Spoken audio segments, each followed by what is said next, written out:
এই যে আমাদের টপে পুঁই শাক লাগিয়েছি, পুঁই শাক হয়েছে, এটা এখন কেটে নেব।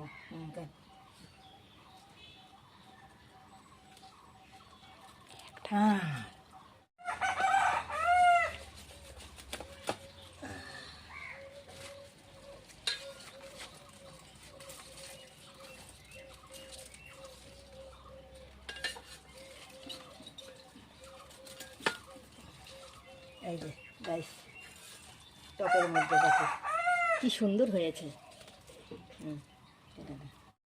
লবণ দিয়ে দিচ্ছি,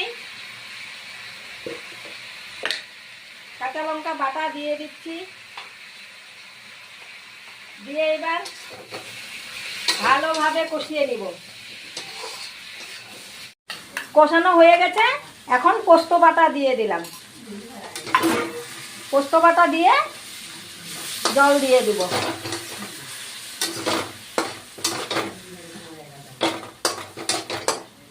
জল দিয়ে দিলাম। হয়ে গেল আমার পুঁই ডাঁটার চচ্চড়ি। গরম গরম ভাতের সাথে খেয়ে নাও।